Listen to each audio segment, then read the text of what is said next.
Bien-aimés frères et sœurs, vous connaîtrez la vérité et la vérité vous affranchira. Ça, c'est pas moi qui le dis, c'est la Bible qui le dit.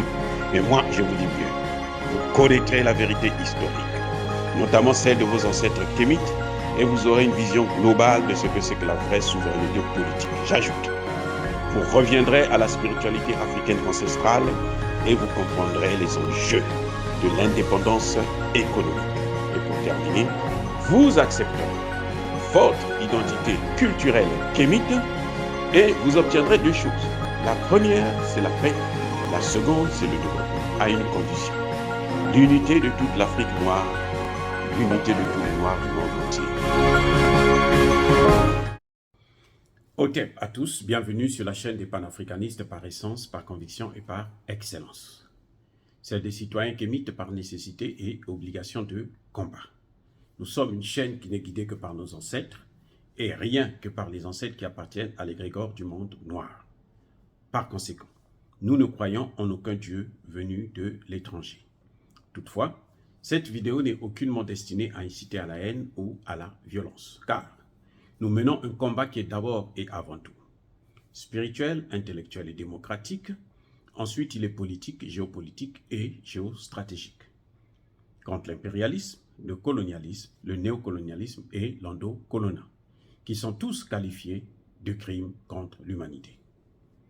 Nous menons ce combat sur la base du principe fondamental que nous avons hérité de nos ancêtres kémites, qui est celui de la Mahat, c'est-à-dire solidarité, vérité et justice. Vous êtes donc en droit de connaître la vérité. Et nous avons l'obligation de vous dire la vérité, rien que la vérité, afin que justice soit rendue au continent africain. Et ça, c'est notre modeste contribution dans cette noble lutte en faveur de la souveraineté, la dignité, la solidarité et l'unité africaine. Ça, c'est ce que nous appelons le panafricanisme. Bien-aimés frères et sœurs,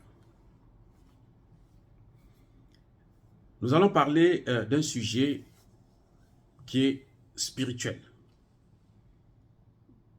mais qui est aussi politique, donc politico-spirituel.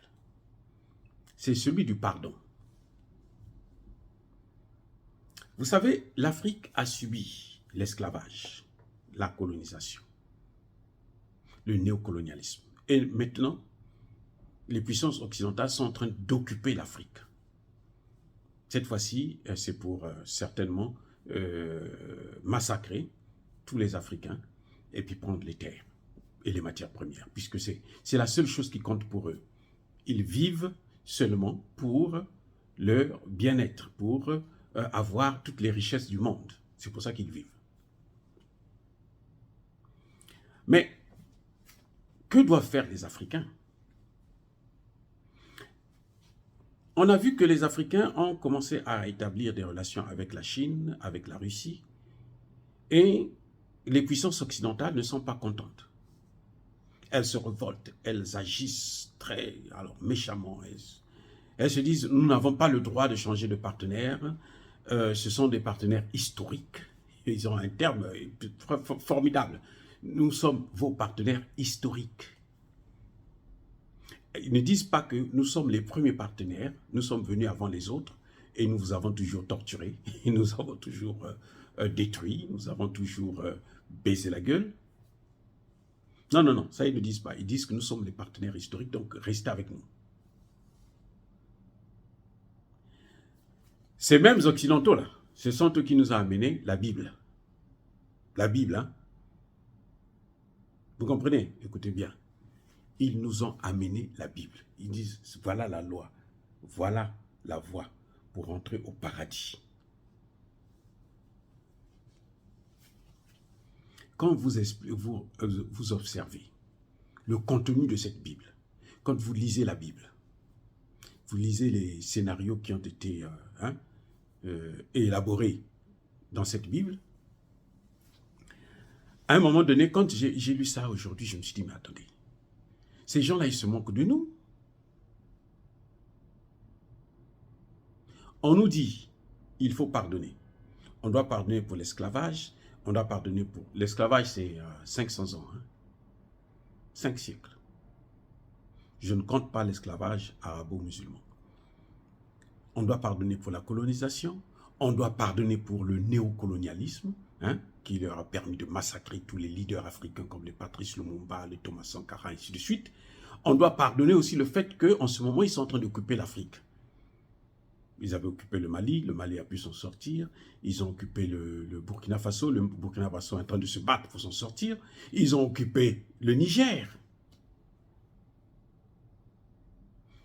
Attendez, on nous demande d'oublier ça parce que ce sont nos partenaires historiques. Nous ne devons pas avoir des relations avec la Russie ou avec la Chine. Maintenant, quand vous lisez la Bible, vous voyez que non. Mais Jésus n'a pas fait mieux que ça. Hein? Je répète, attendez, écoutez. Jésus, là, il n'a pas fait mieux que ça. Ce que nous faisons. Ce que eux, ils nous condamnent maintenant. D'aller plutôt vers ceux qui ne nous ont pas fait du mal. Quand Jésus est mort, ok, il est, soi-disant, ressuscité. Très bien. Qu'est-ce qu'il a fait? Est-ce que vous avez entendu un passage dans la Bible où Jésus demande, mais quel a été le sort de Judas? Où il est? Quand il vient rencontrer les disciples, est-ce qu'il a demandé où est Judas? Est-ce qu'il s'est soucié du sort de Judas? Attendez. Jésus est venu vers qui? Il est revenu vers ceux qui étaient bien avec lui. Judas était disciple. Hein? Judas, ce n'était pas un homme ordinaire. Hein? Écoutez bien. C'était pas n'importe qui, Judas. Judas était un disciple. Et que Jésus lui-même a choisi. Il dit non, voilà, viens avec moi, suis-moi. Et Judas l'a suivi. À la fin, il l'a trahi. Mais quand Jésus revient là, il ne demande même pas qu'est-ce qu'il est devenu. Il ne pose pas la question. Ça n'existe pas. Ça veut dire quoi? Ça veut dire que Jésus ne l'a pas pardonné. Non.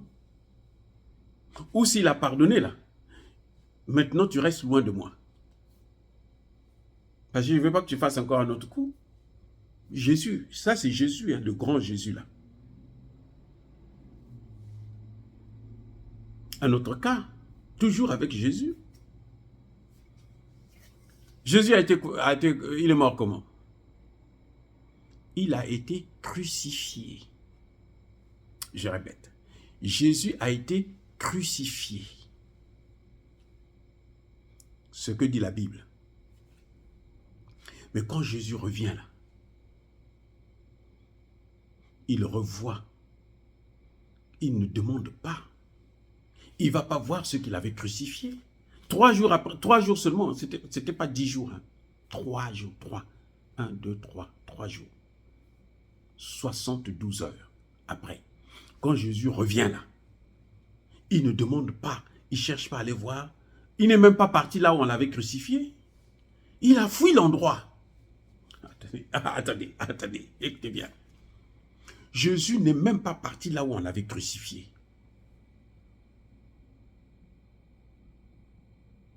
Quand il revient là, il va vers ses disciples. Il va vers ses disciples.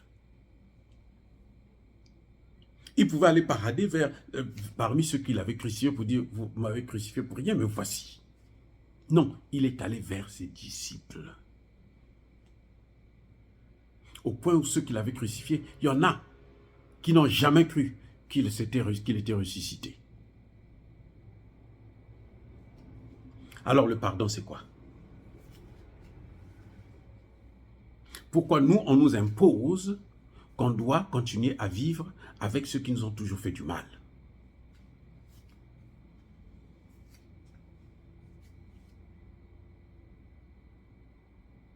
Si c'est ça le pardon, alors le pardon, c'est la comédie. Eh oui, je veux bien qu'on pardonne, mais reste loin de moi. Parce que ce qu'on pardonne là, ils vont reprendre encore. Mais attends, ils ont fait l'esclavage. Ils ont pratiqué l'esclavage. Ils ont pratiqué la colonisation. Ils ont pratiqué le néocolonial. Maintenant, ils sont en train de faire encore autre chose. Et on nous dit, continuez à accepter ça. Au nom de Jésus, que eux, ils nous ont amenés. Et d'ailleurs, eux-mêmes, ils ont oublié ça. Vous avez déjà vu Macron avec la Bible à la main? Vous avez déjà vu Macron avec la Bible à la main? Vous allez me dire qu'aux États-Unis, on prête serment sur la Bible. Ok, très bien. Ouh, formidable. Formidable. George Bush, il a prêté serment sur la Bible. Le lendemain, là, il est allé tuer 1 million d'Irakiens.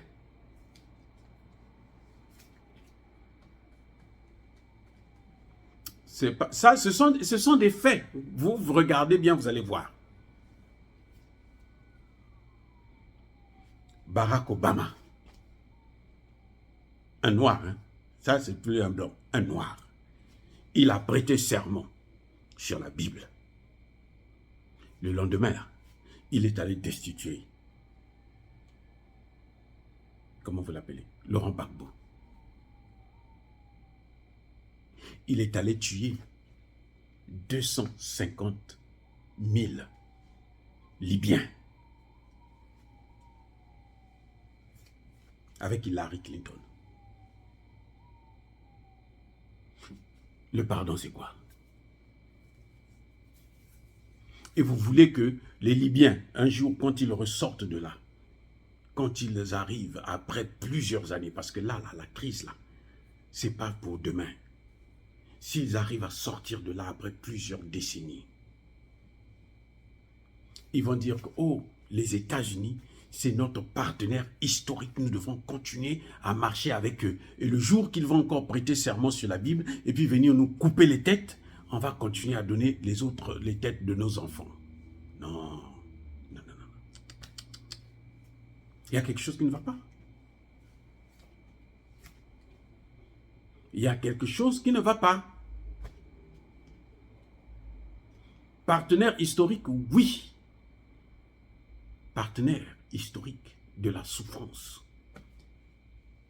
Vous nous avez causé tellement de souffrance que nous préférons regarder vers les autres qui ne nous ont pas causé la souffrance. Souffrez que nous puissions nous tourner vers ceux qui ne nous ont encore rien fait. On leur accorde leur chance.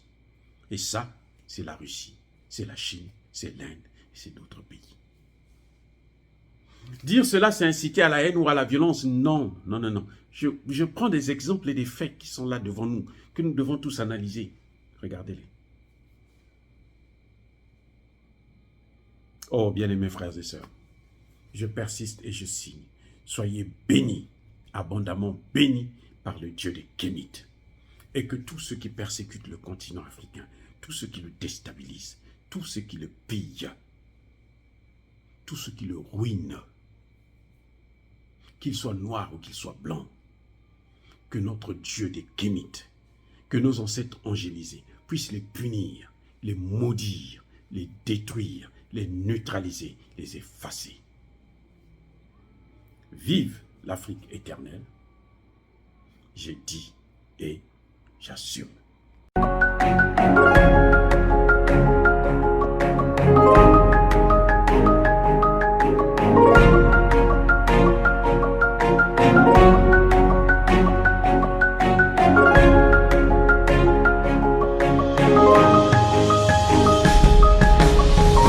Eux, ils marchent par la foi et non par la vue. Mais moi, je vous conseille vivement de marcher par la connaissance scientifique et historique, notamment celle de nos ancêtres kémites, par les 5 sens et par l'intelligence. À vous, Apia.